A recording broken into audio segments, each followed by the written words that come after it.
State University Student Chapter of Society of Professional Journalists Forum on Careers in Journalism, entitled Transitioning from Journalism School to a Professional Career. The NSU chapter of SPJ is dedicated to encouraging the free practice of journalism and stimulating high standards of ethical behavior. For more information, please see SPJ President Tory Ladd. And thank you to the panelists who are here today. We appreciate you joining us this afternoon, and we appreciate your time and service to Northwestern State University. My name is William Broussard, and I'm an assistant professor of journalism and public relations here at Northwestern State. I will be serving as your moderator this afternoon. At this time, I'll ask that the panelists please introduce themselves. Hello again. This is I'm Paula Furr, and I'm the department head of journalism at Northwestern, and I'm very pleased to be here today and pleased to see so many students in the audience, and also very pleased to have one of our student organizations organize an event like this. So thank you very much. And I'm Mary Picotto. I coordinate the broadcast journalism concentration, of which we don't have concentrations anymore, but I'm involved with the broadcast journalism classes and NSU, and I laughed when I read my little short biography. It said I have a combined 25 years of teaching and career experience. I have to tell you that's a little bit wrong. It's many more years than that, but I don't want to admit how many it is. But I'm delighted that you asked me to be a panelist, and our next guest is one of our broadcast's own students. Yes, I'm Shelley Briery. I am the morning anchor at KTAL NBC6 in Shreveport, Louisiana. I did graduate from here in 2002. So I've been working at the station now for about 8 years. I was one of Mr. Picotto's students for 2 years, so learned a lot here. I was a member of the student chapter of SPJ, so I'm glad to be here this afternoon. My name is Hope Young. I am the accent editor for the News Star in Monroe. We are a Gannett paper, and I have been working in news and public relations for about 20 years. Thank you for inviting me. Okay. And thanks again very much to all of you for being here today. At this time, we will open things up for questions from our crowd. I will, for the benefit of everyone here, repeat every question, and I will ask that we have a brief pause in between when the questions are asked and when you actually answer the questions for editing purposes, okay? So at this point, I'll open things up for questions.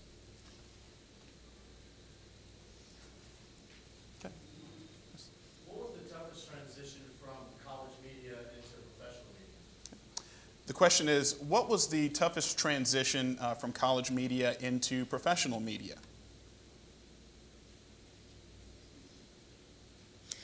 Well, actually, for me, it's happened in the last couple of years, the transition from exclusively print going into online, and that has changed the way we write as far as the immediacy of the newspaper. Before, you knew it would come out the next day, but now when we write stories, we know it's going to be posted on our website immediately. So my transition has recently happened. I think when you go from college into your first job, you have to consider everything as a learning experience. It's a great question, but be willing to make a transition the whole time. I would definitely say that for me it was probably realizing that I had to take what I had learned in journalism school here and apply it to daily life in my new career. Here I had big hopes and I wanted to be in front of the camera so bad, that's all I ever thought about. But what I didn't realize is that to be in front of the camera and do it successfully, I had to basically take my wants and desires and just get my foot in the door in a newsroom. So basically that just means I had to take whatever was available to me at the time, and I was actually a producer for 2.5 years before I ever stepped in front of a camera. So I think that was the hardest thing, is just realizing that you have to start somewhere, and that's not exactly where you might hope to start when you start your career. So you just have to be open-minded. I think the biggest transition for me, and I'm going to be very honest with you, was the hours. I had gone to LSU undergraduate school and didn't do broadcast. I worked for the Daily Reveille, which came out 5 days a week, and did my classes. And my first job was at Channel 5 in Alexandria. And when I found out that I had to be there at 4 o'clock in the morning to stack the early morning show newscast, and then I had to do the noon news, and then I had the deadline of the 6 o'clock news. And so I worked from about 4 o'clock in the morning until 7:30 or so at night, and on Saturdays. And so that was a huge adjustment for me, and a shock. I would say for me, going from working for the college newspaper at Ohio Wesleyan as a reporter and then going into the military, working with public affairs and newspapers, that my bosses in the military were a lot less forgiving than perhaps my teachers and people that I worked with at the paper. Having said that, my point is take advantage of all the learning opportunities you can while you're in school with student media, and learn to develop a thick skin, because what you do is going to go public. And that's now whether it's on air, on the web, it comes out in a print publication, so be prepared. And if I could add one more thing, women who graduate and go into jobs as reporters for newspapers or in television news, and Shelley's going to agree with me on this, no matter what your news director or editor tells you, do not cry. You have to have a thick skin. And if you feel like you just have to cry, go sit in your car in the parking lot, but never let them see you cry. That's right. I have to disagree with that. My first 3 weeks of work, I wanted to cry every day in front of my news director, but I did not always wait. I would wait until 6:30 when I got in my car, and then I would just boo-hoo 30 minutes home every day. But I got over it. I realized he was just trying to help me.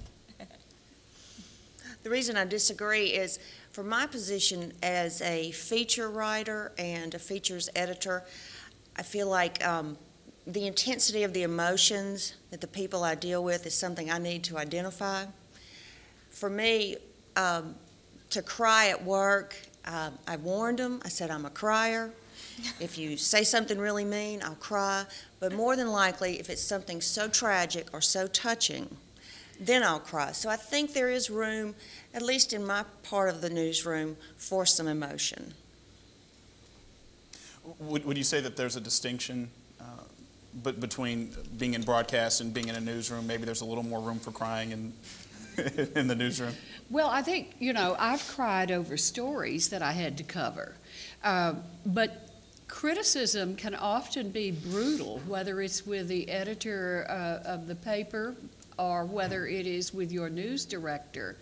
And you have to develop really, really thick skin, because if you show any tendency toward weakness or crying when they tear your story apart and you've worked so hard on it and you think it is so great, you've revealed a weakness in yourself. And I've learned, they expect you to be tough and strong.